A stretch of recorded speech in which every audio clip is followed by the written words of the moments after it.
Cíntia Bronfman! Olá! Gente, hoje temos aqui uma convidada muito especial, a Cíntia. Conta um pouquinho pra gente de você, quanto tempo você tá em Israel. Ai, meu Deus, ok. Eu tô em Israel já fazem quase 10 anos, 9 anos e meio. Eu sou casada, eu tenho 2 filhas. Eu casei em Israel e fiz aliá depois de casada. Voltei só pra dizer tchau pra família. E é isso, minhas 2 filhas nasceram aqui. Israelense já. Israelenses, E como foi esse processo aí de ter filho em Israel e já tudo aqui, com a vida toda aqui? Tem família aqui? Então, agora eu tenho. A gente tem uma prima do meu marido, tem a irmã dele que fez aliá, minha cunhada fez aliá faz uns 3, 4 anos, eu acho, mais ou menos isso. Mas quando eu tive a minha primeira filha, eu não tinha ninguém aqui. Tipo, a gente tinha, mas não era ninguém próximo. Então foi tudo muito novo, foi tudo muito diferente. Mas eu vou falar que em Israel, graças a Deus, Baruch Hashem, eu me senti muito em casa. No hospital, ajudavam muito. Eu lembro que eu cheguei lá, eles me olharam e falaram, não, eu vou te mandar uma parteira que fala inglês. Que aí eu sei que você ajuda, sabe, né? Ajuda um monte. Quando você não sabe falar nada em hebraico, ajuda um monte. Eu sabia assim, Aleph Bet. Era Aleph Bet e Ani Lo Medaberet Ivrit. Eu não falo hebraico. Era isso que eu sabia em hebraico quando eu fiz aliá. E aí tem que ir pro hospital ter um filho em hebraico. Exato. Do tipo, né? Não sei nem dizer, tá doendo. E graças a Deus ficou muito bom, foi muito bom. Eu tive experiências maravilhosas aqui em Israel. Minhas filhas nasceram em hospitais diferentes, então eu tive uma em Tel Aviv e outra aqui em Jerusalém. Bom, vamos aproveitar então aí que você começou a falar sobre gravidez, ter filho em Israel, como é que foi sua experiência e tudo mais. Sim. E vamos falar um pouquinho pra vocês sobre como que é a questão da gravidez no judaísmo, né? Como que são as leis, o que pode, o que não pode, como é que é o papel da mulher nessa questão, né? Que eu acho que acaba tendo muito um estereótipo, muitas pessoas... Com certeza. Eu tô casada há 10 anos, tem pessoas que esperam que eu já tenha 5, 6 filhos, entendeu? Não, tem que ter 10, né? Um por ano. Cada ano tem um. Claro.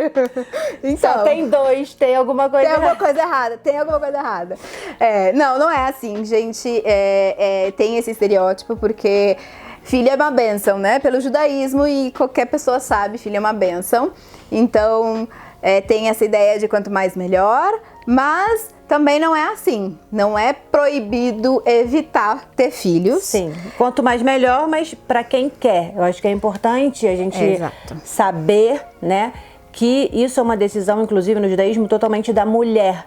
A mulher decide se ela quer ter mais filho ou não. Até porque a obrigação é do homem. A mulher não é obrigada a ter filho. Exatamente. Quem é obrigada é o homem. A mitzvah de ter filho é o homem, que ele não pode fazer sozinho, mas o problema é dele. Mas assim, a gente, de forma geral, as mulheres não veem isso como um fardo. Até porque tem essa questão do que eu tô falando, é a mulher que decide, né? Então assim, por exemplo, eu já tô casada há quase 4 anos, né? Meu filho já tem 3 anos. E eu decidi que eu não queria ter outro filho antes desse período.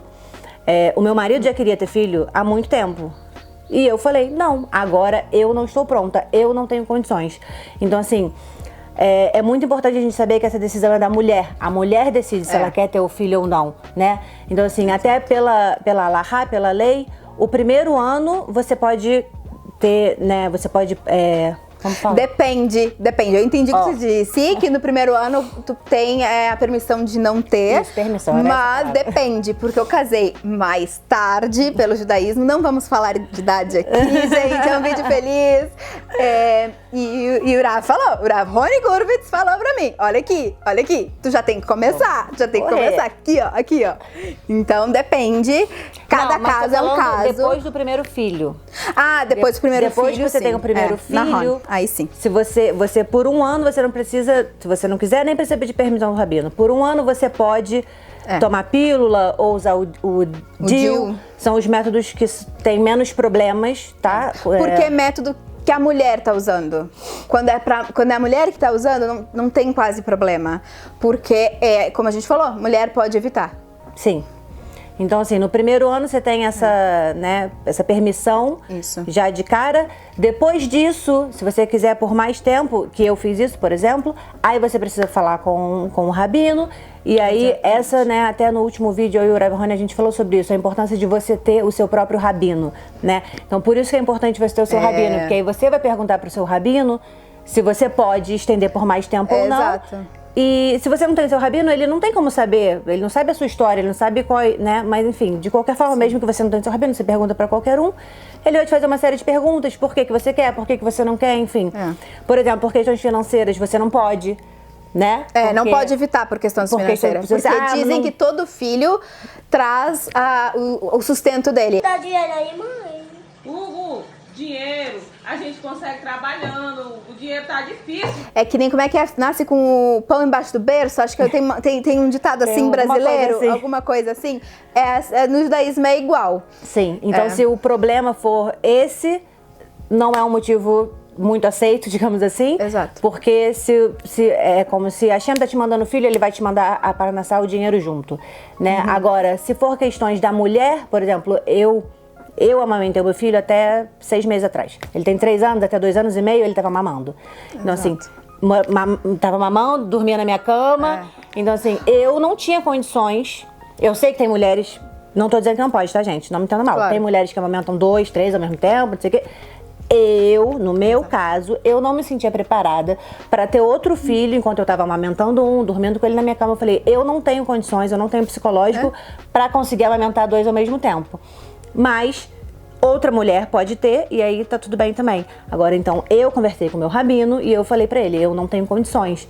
Então eu fiz por mais do que esse 1 ano que já é totalmente permitido, digamos assim.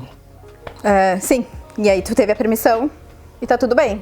Mesma coisa, às vezes com depressão, agora a gente passou por esse ano... Corona, etc. O pessoal teve bastante depressão, ansiedade e outros problemas mais emocionais / mentais. E por isso também, isso é uma grande, entre aspas, desculpa, razão para evitar ter filhos. Sim. A mulher querendo evitar. Mas sabe que uma coisa que eu escutei várias vezes de várias mulheres, principalmente religiosas, que é sobre, e se eu não consigo ter filho? Porque o que acontece? O tratamento para ter filho é o tratamento médico. E aí o pessoal pensa assim, e aí rabino fala o quê? Só vai rezar? É só para rezar para Deus? Tem que rezar. Não entenda mal. Mas com certeza pode fazer tratamento sim, para o primeiro filho, para o 10º filho, para quantos filhos tu quiser.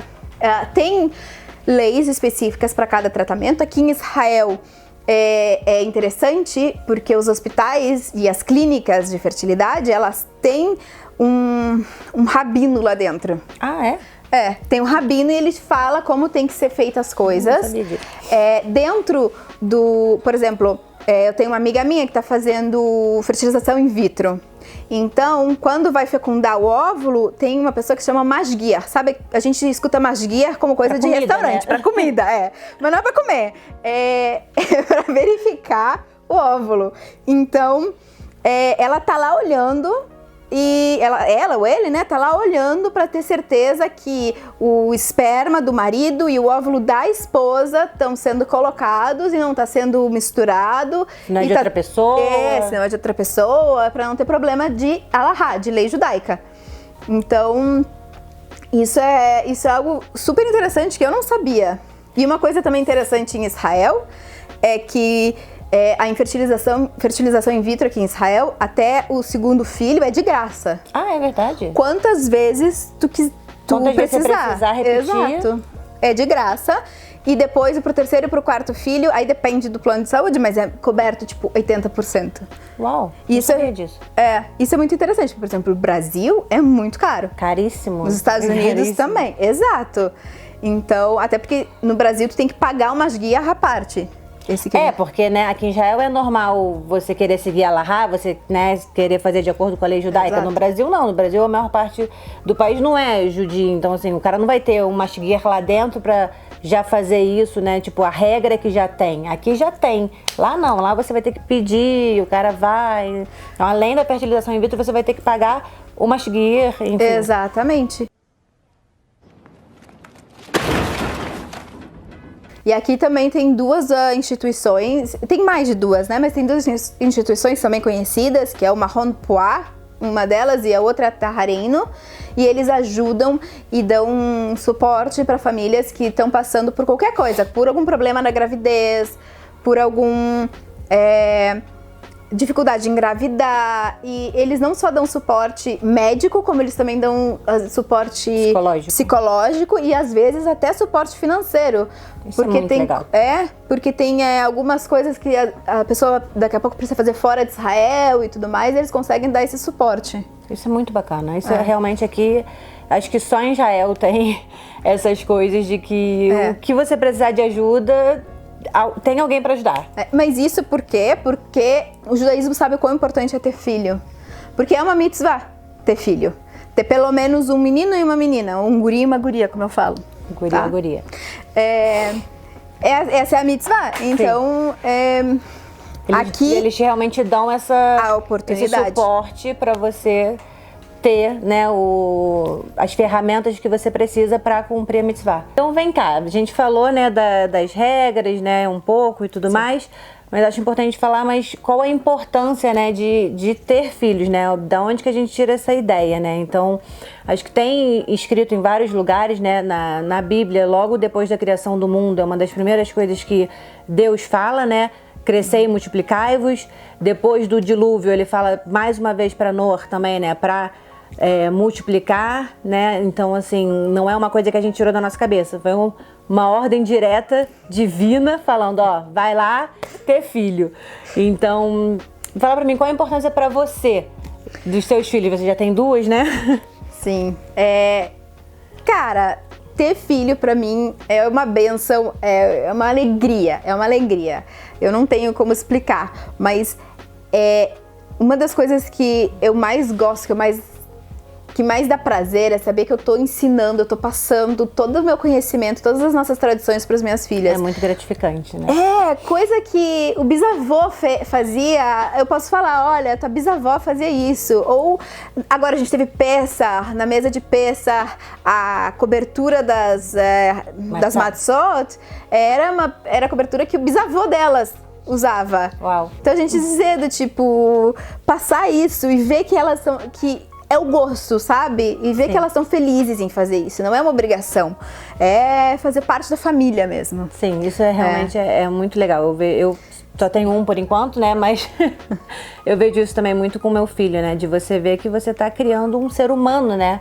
Tem uma pessoa ali se desenvolvendo, crescendo e que você é responsável por fazer essa pessoinha virar uma pessoa, virar um ser humano, né? Ser uma decente. Exato. Então, assim, é uma responsabilidade muito grande, né? Você saber que você vai fazer com que, né, no meu caso, meu filho é homem, né?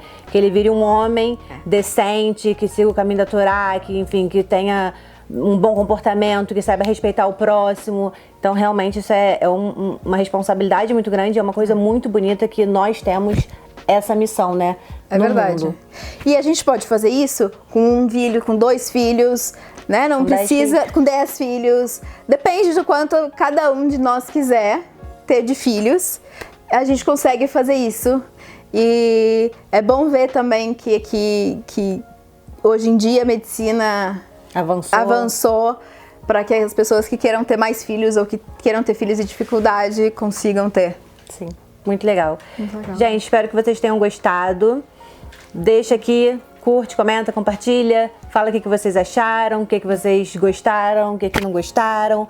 Ideias para os próximos vídeos. Se tiver mais perguntas. Se tiver pergunta pra Cíntia, pode fazer também. Tá bom?